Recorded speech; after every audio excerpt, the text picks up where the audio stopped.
নানান জল্পনা কল্পনার অবসান ঘটিয়ে ভারতের হেড কোচ হিসেবে দায়িত্ব নিলেন সাবেক cricketer Gautam Gambhir. Head coach হিসেবে যোগ দিয়ে নিজের প্যানেল গোছাতে শুরু করেছেন মাস্টার মাইন্ড এই কোচ।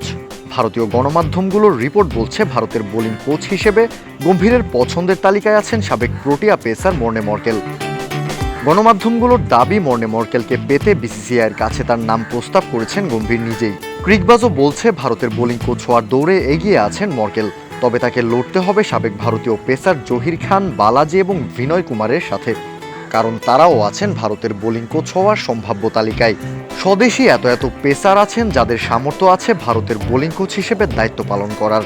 তাহলে গম্ভীর কেন ছুটছেন একজন বিদেশি কোচের পেছনে? এই উত্তর খুঁজতে রকেট সায়েন্স বোঝার দরকার নাই। আইপিএলের বিগত আসরগুলোর দিকে নজর দিলেই মিলবে যথার্থ উত্তর।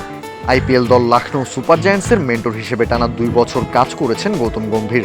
এরপর ঘরের ছেলে ঘরে ফিরে দায়িত্ব নেন কলকাতা নাইট রাইডার্সের। লখনৌতে গম্ভীর মেন্টর থাকাকালীন তার কোচিং প্যানেলে ছিলেন মর্নে মর্কেল। এমনকি গম্ভীর দায়িত্ব ছেড়ে দেওয়ার পরেও 2024 আইপিএল পর্যন্ত লখনৌর বোলিং কোচ হিসেবে দায়িত্ব পালন করেছেন তিনি। দুজনের বোঝাপড়ার শুরুটা সেখান থেকেই। 250-টিরও বেশি ডিজাইন অপশন নিয়ে ওয়ালটন স্মার্ট ফ্রিজ, বোঝে আপনার প্রয়োজন। আইপিএল ছাড়াও মর্কেলের আছে পাকিস্তানের মতো দলকে কোচিং করানোর অভিজ্ঞতা। 2023 ওয়ানডে বিশ্বকাপে তিনি দায়িত্ব পালন করেছেন ম্যান ইন গ্রিনদের বোলিং কোচ হিসেবে।